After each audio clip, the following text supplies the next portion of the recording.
ઉમેદવાર મિત્રો, શિક્ષણ મંત્રીની તાનાશાહી સામે આવી, સ્ત્રીઓને પણ ઘસેડી શિક્ષણ મંત્રી હવે મિત્રો શું સવારમાં નિર્ણય લેવાના છે? સરકારને આપી છે ચેતવણી. મિત્રો સાંજના મહત્વના સમાચાર મળી રહ્યા છે, મહત્વની અપડેટ આપવાનું છું. અંત સુધી જરૂરથી વિડીયો નિહાળજો, જે પણ આ મહા આંદોલનમાં ભાગ લઈ ચૂક્યા છે.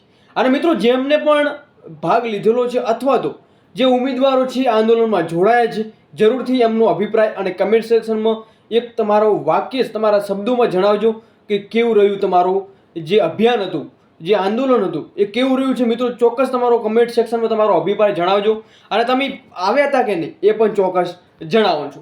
જે મિત્રો તમે જોઈ રહ્યા છો કે કંઈ ના કંઈ કાયદાનું વિરુદ્ધ અહીંયા જે પોલીસવાળા છે એ ઉલ્લંઘન કરી રહ્યા છે, કાયદા વિરુદ્ધ જઈ રહ્યા છે. કેમ કે તમે જોઈ રહ્યા છો કે અહીંયા સ્ત્રીઓને પણ કંઈ ના કંઈ ખસેડવામાં આવી છે. પોલીસને એમને નથી ખબર કે એમના બાળકો જ છે એ જો એમને સારા એવા શિક્ષકો નહીં મળે, કાયમી શિક્ષકો નહીં મળે તો એમના બાળકો કેવી રીતે ભણાવી શકે.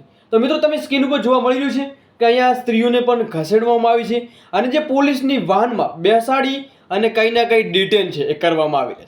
તો મિત્રો બીજી અપડેટ છે કે ટાર્ગેટ 5 ઉમેદવારો હલ્લાબોલ 18 તારીખે જે મિત્રો આજની રોજ ગાંધીનગરમાં એકઠા થઈ કાયમી ભરતીની માંગ કરી તો પોલીસે ટીંગાટોળી કરી અટકાયત કરી. મિત્રો પહેલાથી જ પોલીસની ટીમ છે અહીંયા પહોંચી ગઈ હતી, એમને પહેલેથી જ બાતમી મળી ગઈ હતી કે અત્યારે આજ 18 તારીખના રોજ તમામ કાયમી ભરતીના ઉમેદવારો એકજૂટ થવાના છે.